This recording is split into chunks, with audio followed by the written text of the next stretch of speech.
What's up, ladies and gentlemen? My name's Seth, and today we're going to be talking about the Trove classes. So, as of the end of 2018, I've been meaning to do a video like this for quite some time.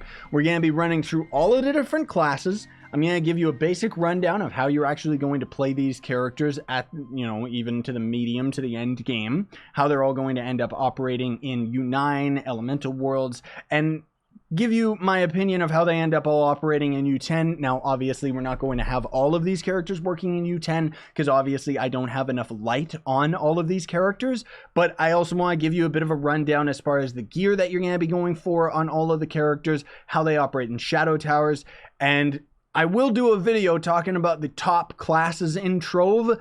Today, I will end up sharing my opinion about the top classes in Trove, but I will also have a side definitive video that just specifically talks about these are the best characters in the game.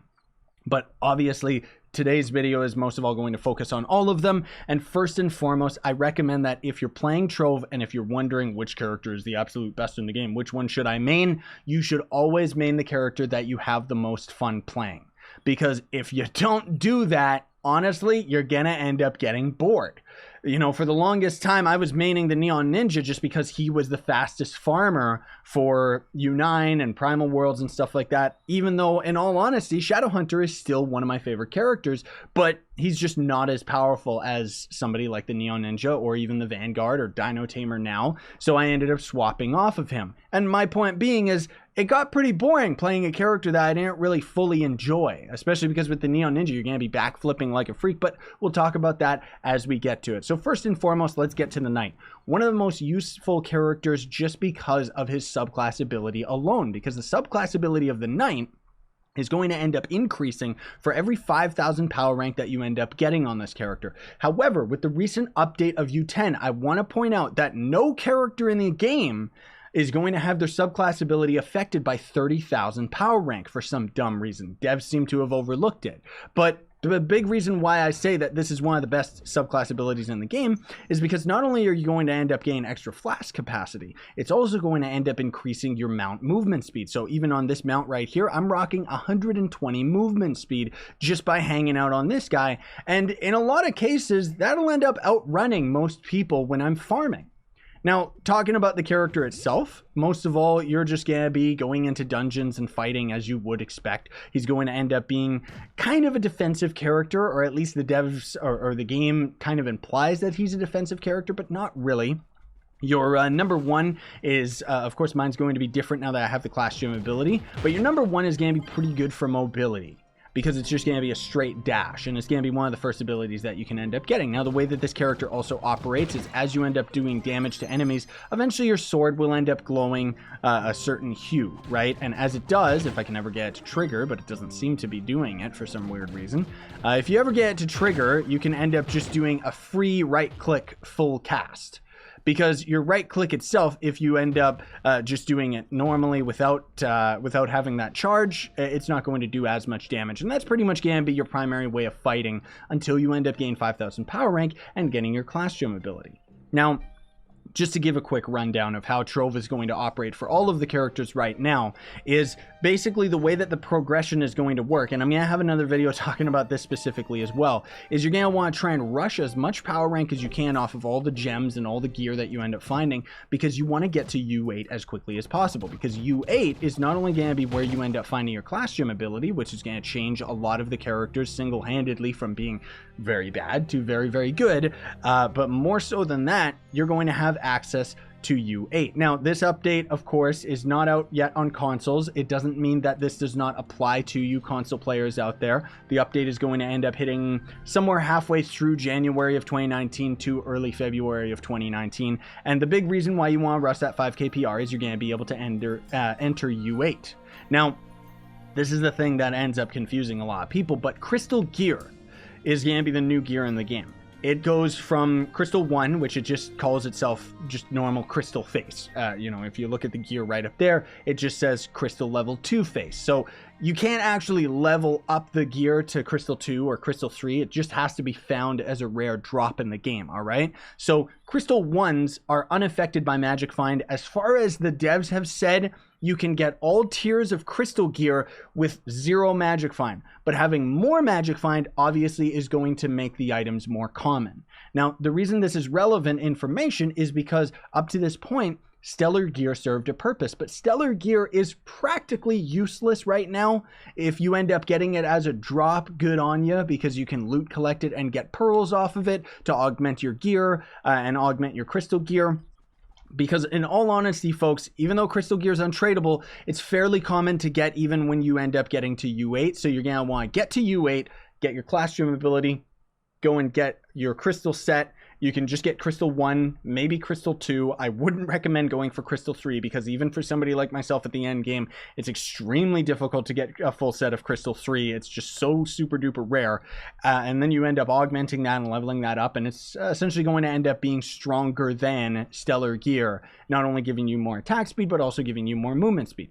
Now, for the knight, you're going to want to have your second stat on your weapon can be energy regen, because you're going to be spamming your classroom ability. This is pretty much what you're going to do as the knight when you end up swapping to him and playing as him as a main, right? And he's considerably good character. Lots of people like to ask and say, you know, can you actually main the knight? Yes, you most definitely can. He already got his rework. I forget if it was last year or the year before that. It was a long time ago either way, and he ended up gaining his rework where he's got a lot more movement speed while he's using his classroom ability, and also has a lot more damage with it. And not to mention your ult is going to end up making you invincible, but also shielding all of your friends around you, and then you're going to end up taking a certain amount of the damage that they end up taking from enemies, which isn't very good for ultra towers, but is still pretty decent.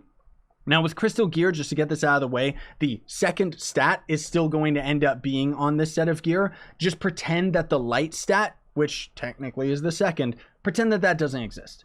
Because with crystal gear, you can re-roll the second stat during a second stat re-roll event, and that's going to end up rolling the stat that's 1 down from light.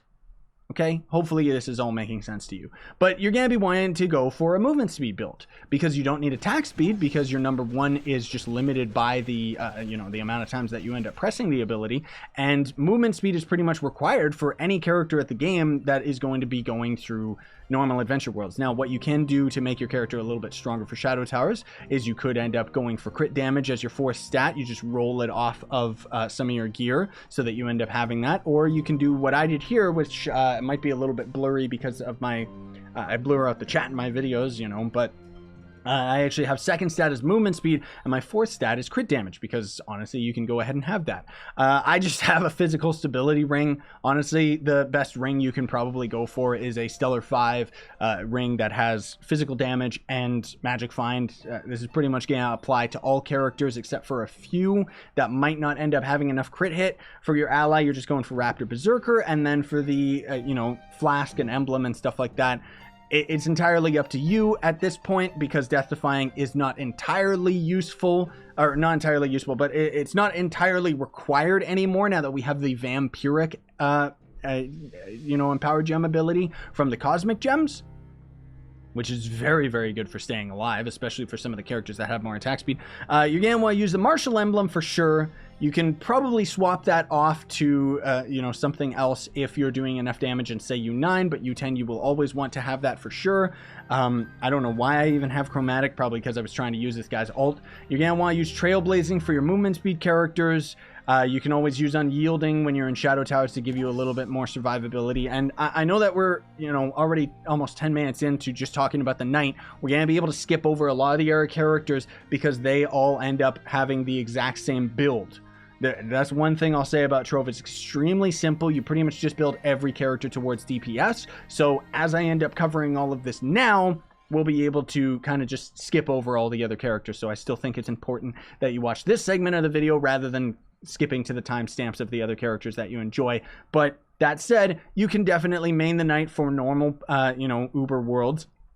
Most definitely. He's not going to be the fastest as far as farming speed is concerned, because you're not able to even use your subclass ability with this character. But otherwise, if you can't use the Knight subclass ability, pretty much the best one you can always end up using is Lunar Lancer, because that's going to end up triggering, making your character really big. You get more attack speed, you get more movement speed. It's pretty good, especially if you end up having it trigger quite a bit. And for most characters is the go-to for Shadow Towers, but I just personally still prefer the Knight subclass ability because of the extra movement speed that it has. Now, let me just briefly explain the stats that you're going to be going for on your gems. I'm not going to go into too much detail, okay, because I'm going to have separate tutorials talking about all this stuff so that I can kind of explain them in more depth. But in short, you're going to be trying to augment your gems so that all of your empowered gems, I don't have perfect gems on this character, and I'm sorry that my face cam is kind of blocking it, but essentially these back here, those are pearls, right? That's what we've been calling them just because it makes most sense to say that. Normally the game actually calls them squares, but I found that most people were very confused at me calling them squares. So in any case, what you're going to do is for your empowered gems, you're going to be going for 2 squares on whatever your raw damage is for your character, physical or magic damage, and then 1 square to your crit damage, and then you want crit hit as your final stat that has no squares on it. And then for your lesser gems, not including the cosmic gems, these are different. For your lesser gems, you're going to want to have 3 of them the exact same as your empowered gems, and then the other 3 of them, you're going to want to have 2 pearls into crit damage, 1 into physical or magic damage, and then crit hit accordingly on all of the other stats. But by that point, you might end up having over 100% crit hit, in which case you can re-roll crit hit off of some of your gems to being max health. Now, for your cosmic gems, it's a whole other story. It's a little bit more difficult because you're just going to be farming gems, and you can go the extra mile of having 2 sets of these. You can either have, the lesser gems being the exact same as the ones that I mentioned already, just giving you either more crit damage or more physical or magic damage, or you can end up going for all of them, like all 3 pearls rolled onto light.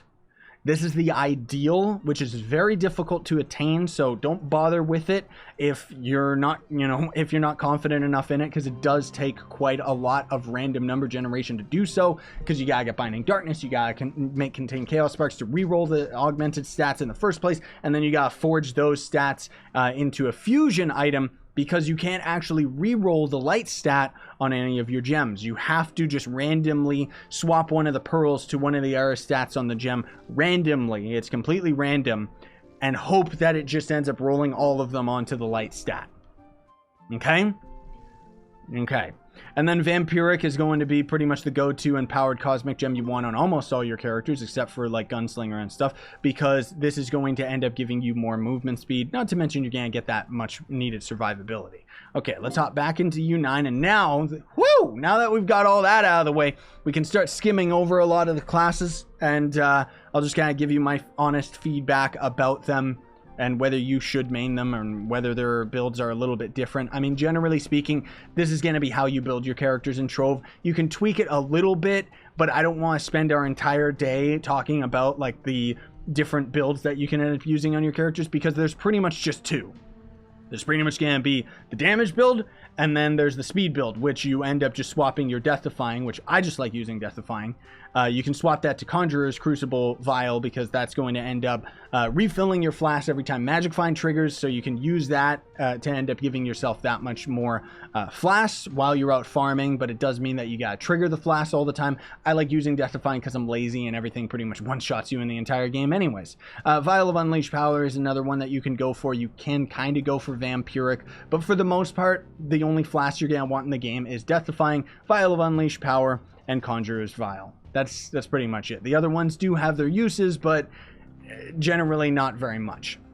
So then, Pirate Captain. Can you main him? Yes, most definitely. He's not going to be the fastest as far as farming is concerned, which is why, once again, you're going to want to go for that Knight subclass ability, because, he's not really going to have that much base movement speed to begin with, which you're still going to want to try and get that attack speed and get the crit damage and the movement speed if you can, but honestly speaking, this guy is kind of a powerhouse when it comes to Shadow Towers rather than U9 farming. You're just going to be throwing down your turrets and stuff, and if you end up spamming your flasks while using the chromatic and stuff, you can actually have a couple of your ults down at a time, and that ends up being some of the highest damage in the entire game, although it's a bit wonky and a bit weird to do. Oh, and I guess I should also mention Sure Strike is going to be the one go-to emblem that you're going to be using kind of in the earlier segments of the game until you end up getting enough crit hit that you can just swap that off to whatever you choose. It all kind of just depends on your personal playstyle. But personally, I don't really like the Pirate Captain. I find he's a little bit gross.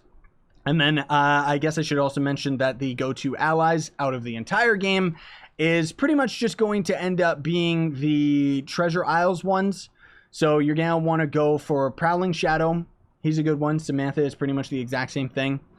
You can kind of use the Shield Servitor in some cases, but for the most part, you're going to be using Raptor Berserker, Chronomancer Cubesley, which I skipped over, and then there's also going to end up being the Prefect Penguin and Little Burgie. So Little Burgie is kind of going to be the melee equivalent of Chronomancer Cubesley, and is going to end up being very good for a lot of characters in the game. And otherwise, that's pretty much it. You know, the Knights, or the, you know, Pirates going to end up being kind of the exact same build. So like I said, we can kind of just skip over it.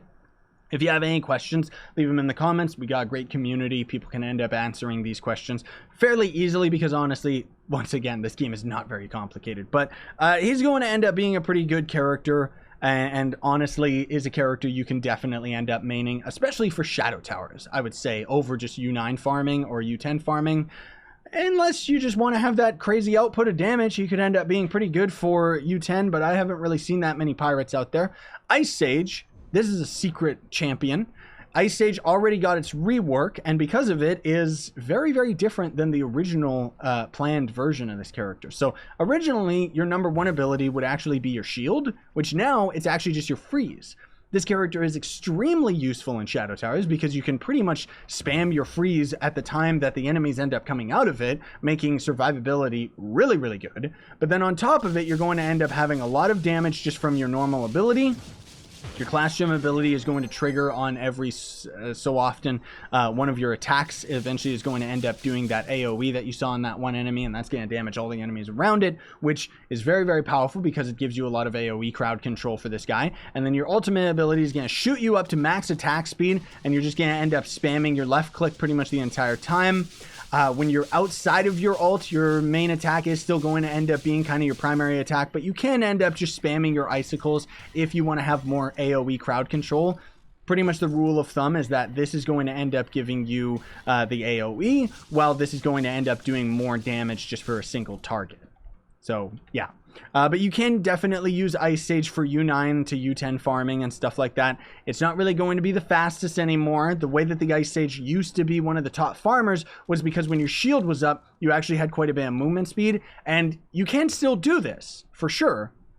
But the cooldown on your ult is a lot worse. So you're probably going to want to use Chronomancer Cubesley and the Chromatic Emblem and stuff like that to end up actually making this character a little bit better. Oh, I also should mention that the Sun-Touched Shimmer Wing is also a really good ally to use in most cases for certain characters because of the fact that it gives you... Wait, is that the one? No, that's not the one. That's not the one. Where is it? It's the other Treasure Isles idiot.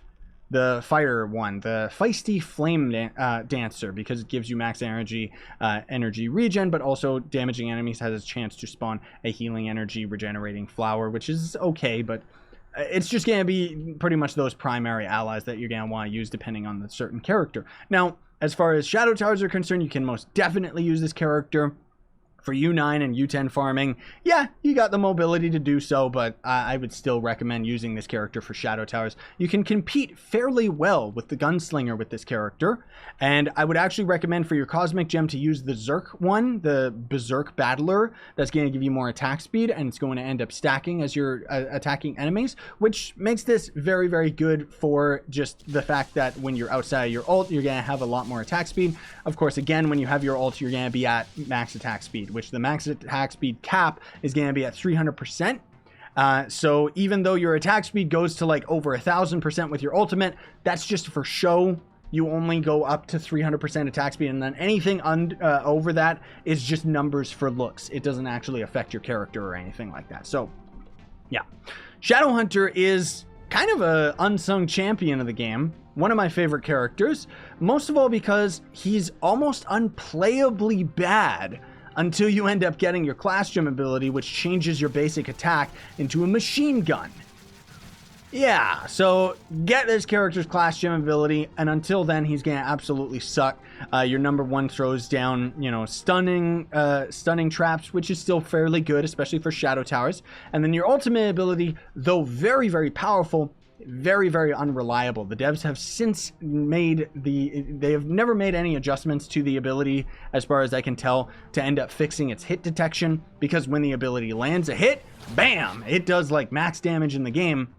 And if they would end up lowering the cooldown on it and making sure that the ability ended up working consistently, I think that the Shadowhunter could end up being a top character. Now, Shadowhunter, I would say, is kind of an average character at best. He can do, normal farming fairly well. You can get through Ultra Shadow Towers, but he's kind of one of those characters that's not a master of any traits. So while you can use him because he's a lot of fun, there's going to be other characters that are just simply going to outdamage him, because Shadowhunter has never gotten a rework, unfortunately. Fey Trickster, on the other hand, is one of the highest damage characters in the game. I should also mention with Shadowhunter, you don't need attack speed, obviously, once you get your classroom ability, because it doesn't do anything. But Fey Trickster is probably the highest single target damage in the entire game. And with the Zerk empowered gem, ends up making the character that much more powerful. It's pretty good to actually farm with this character in, normal adventure worlds and stuff as well, because you can have your nice teleport, which is convenient. Your Fey Bomb, which not only is beautiful in this costume, also ends up doing some really good crowd control. And you can most definitely use this character for normal grinding if you want.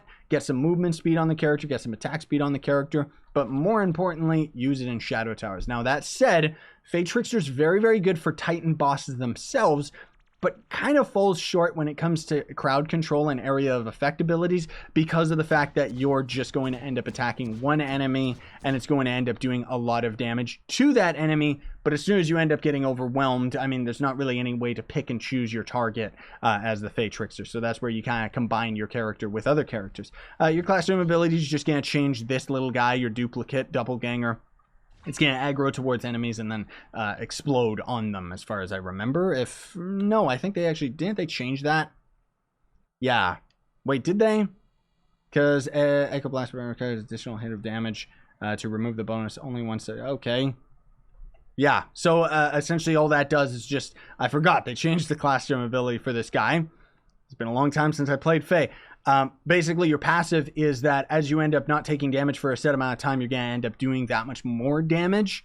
And what the classroom ability is it basically makes you, when you take a hit, that ability is still going to end up staying, and then you take another hit and then it's gone. And there's a little bit of an internal cooldown for that. Now, I should also mention the empowered gems that you're going to want to go for all of your characters. I should have mentioned this at the beginning, is most of all, there's going to be... where is it? Let me actually show you my Vanguard, because he's pretty much got the ones that I want. Which Pyro Disc you're gonna hands down have to go for, because as Pyro Disc triggers, you're gonna get more movement speed, and then otherwise, instead of Spirit Surge, I would actually recommend you use Unyielding, or not Unyielding. The what's the one that gives you? It's the one that gives you a barrier. Sorry, the name escapes me right now. Actually, I think I have it on my Dino Tamer. Do I not?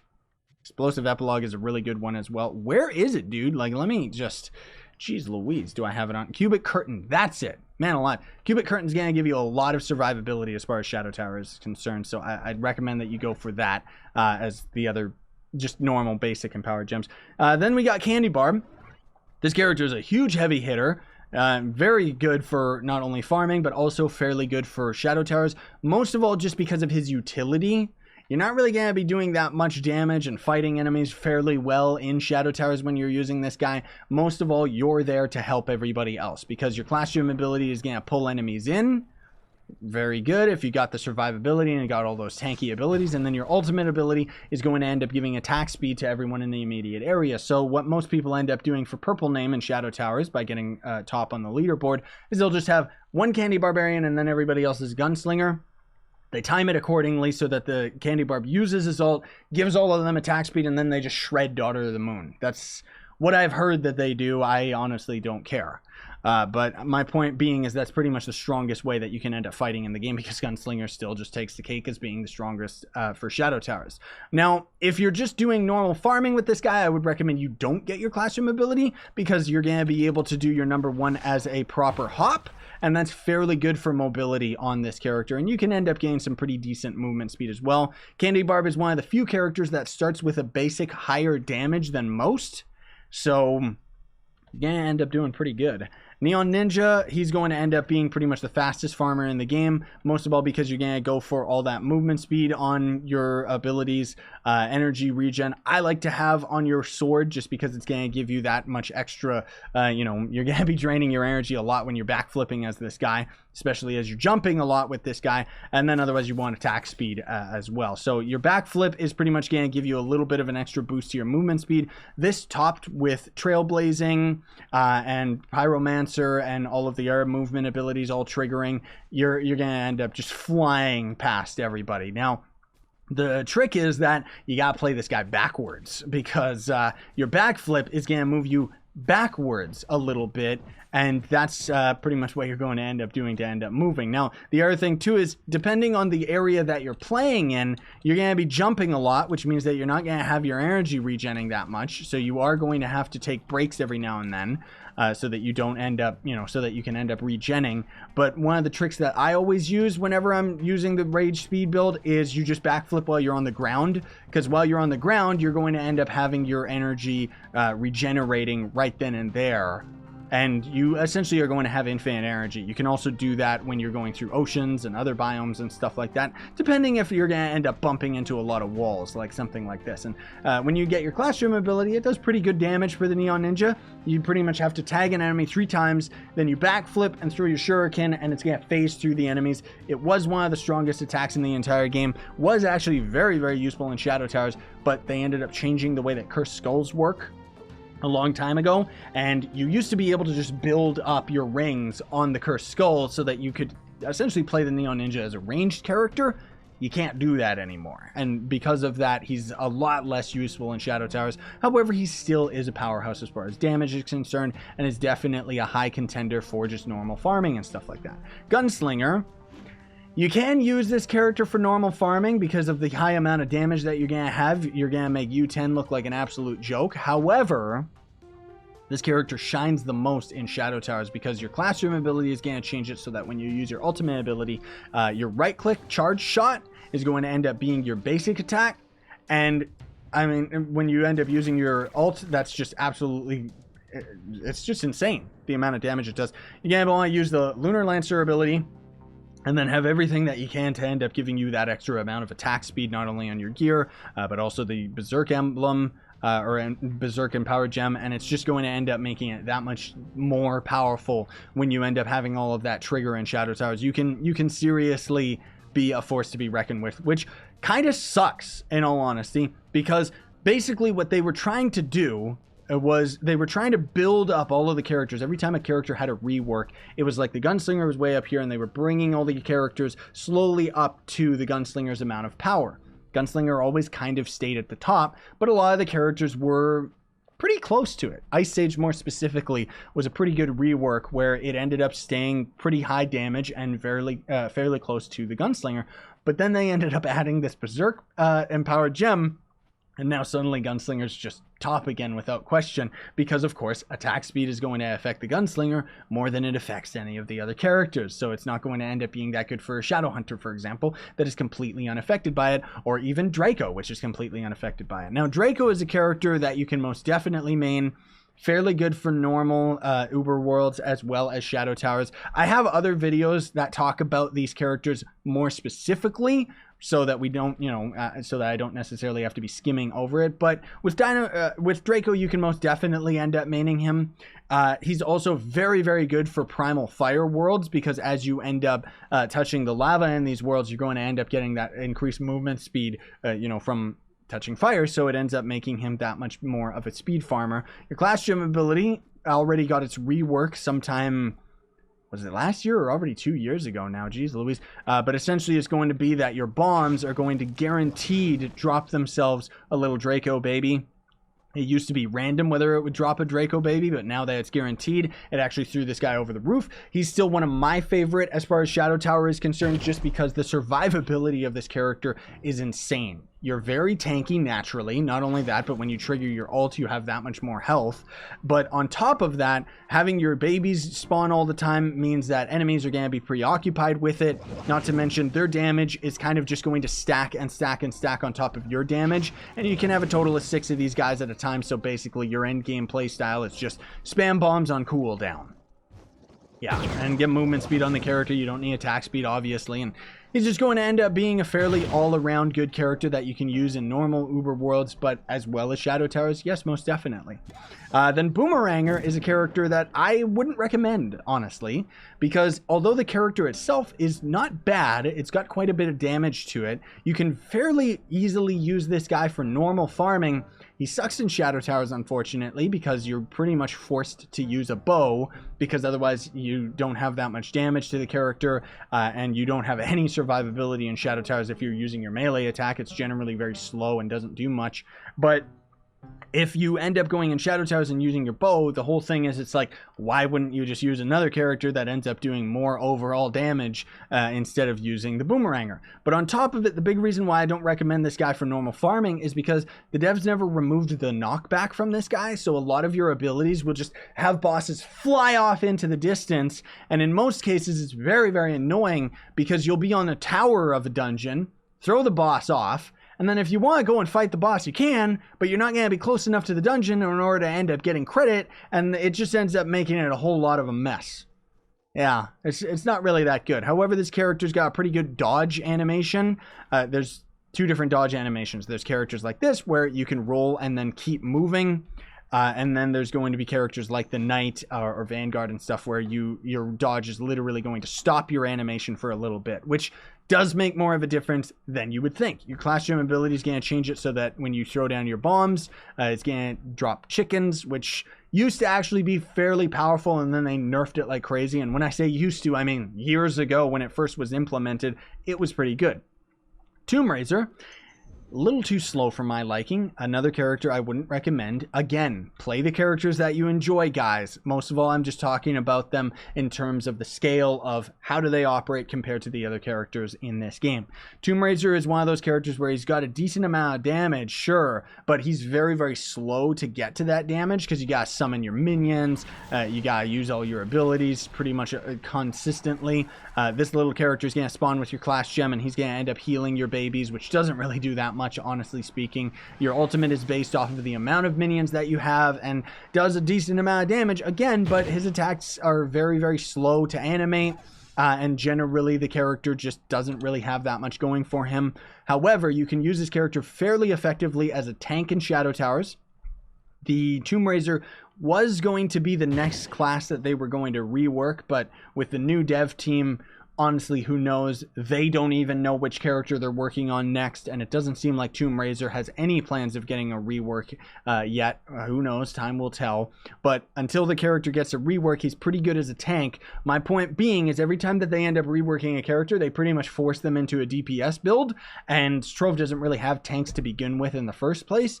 But as of right now, you can use this guy fairly well because your number one is going to give you a sense of invulnerability, and you can use this with a combination of different flasks and unyielding and so on and so forth to end up making your character pretty powerful.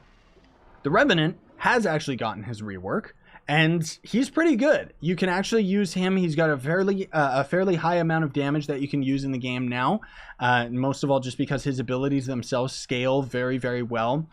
He's still not my favorite. He still plays a little too slow for my liking, but basically you're just going to be using your number one and just do everything that you can in the meantime. Your shield bash is not nearly as good as your basic attack. It just doesn't scale as well for some reason. So you're pretty much just going to use your number one and then just use your basic attack the entire time. And he's going to end up being pretty decent for Shadow Towers.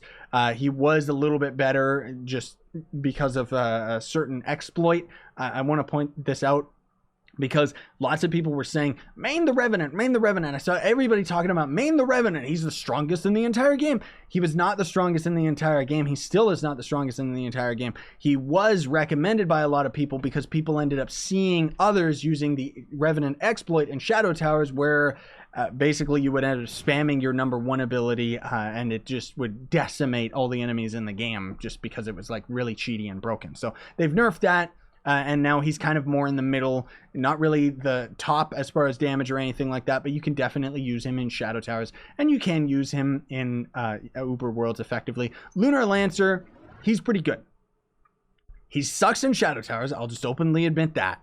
Okay, you're not gonna want to use this guy in Shadow Towers, even if you're a Lunar main. I mean, most of all, you're gonna get kicked out of Shadow Towers pretty often, honestly speaking, because this guy does not really have that much in terms of damage towards a crowd of enemies, but you are going to have a higher natural movement speed than most of the characters in the game, which makes this character superb at being a movement speed build. Not to mention your right click is fairly useful for pulling yourself up dungeons if you don't have enough jump, and then also can end up being fairly useful just for movement in general. And then otherwise, what you're going to do with this character, I mean, you don't even need his class gem ability because it does absolutely nothing. But you're just going to be spamming your number 1. That's it. That's all you do with this guy. Just till the cows come home, it's his strongest attack, and that's all you're really gonna end up doing for the Lunar Lancer. There's not really anything to it. However, he's fairly good. I would definitely say top 5 as far as a speed farming character is concerned, and he's gonna have consistent speed, which is what's nice about him. He doesn't really rely on any other abilities to end up getting his movement speed. He's just got a natural high movement speed. Chloromancer. Another character kind of like the Tomb Raiser that I wouldn't really recommend just because your damage is going to be outdone by other characters because of the fact that this is another slow over damage time type of character, which you can end up using this character in Shadow Towers, but honestly, you're not going to end up finding that many groups if you're at the end game. Most of all, if you're at the start, you can go ahead and use whatever character you want. And again, you know, you can go ahead and main whatever character you want. It's just going to end up being a little bit more difficult for you, especially if you're a Chloromancer. Chloromancer does have the added benefit of your explosive plants healing allies and yourself, which is kind of a way that you can end up being fairly tanky, but that is not as effective as some of the other characters are in Shadow Towers because the characters in this game lean more towards damage than they do towards tanky and healing and utility and stuff like that. So why would you end up taking a Chloromancer into your group to heal you and give you more survivability when, honestly, it would be better to just have another Gunslinger or something like that in Shadow Towers? That's kind of the point that I'm trying to make. You can end up using the character for just normal farming. The character has not gotten its rework. It desperately needs it. I think that the class gem ability, which randomly spawns a turret plant, would end up being beautiful if it would spawn the turret plant every single time, kind of the same as the rework that they did with the Draco. But then on top of it, the ultimate ability has always been lackluster with this character. Originally, when the Chloromancer was announced and talked about, everybody, and I mean everybody, was super duper hyped, thinking that this character's ultimate ability was going to either throw down a giant fly trap that was going to like hold enemies in and attack them, or have yourself transform into a fly trap, kind of a character that would contend with the Draco as far as the transformation ability is concerned. And then nope, your ultimate ability just throws down a bunch of plants that don't really do anything. And one of the single reasons why the Chloromancer does not keep up with the other characters in the game is you can throw down one of these fan plants right here, one of the blade plants, and you can throw down another one. Only one of these plants is going to cause damage to an enemy that's in between them both. It doesn't stack based on the amount of plants. If it did, then this character would actually be pretty good. Like, that's the thing. The character doesn't really need that much of a rework. It's just got to have the damage numbers changed and make it so that having more amount of these like this would be doing 3 times the damage, you know, to an enemy that was standing right in the middle. And then Chloromancer would be set. But as of right now, can't recommend it. Then there's Dino Tamer.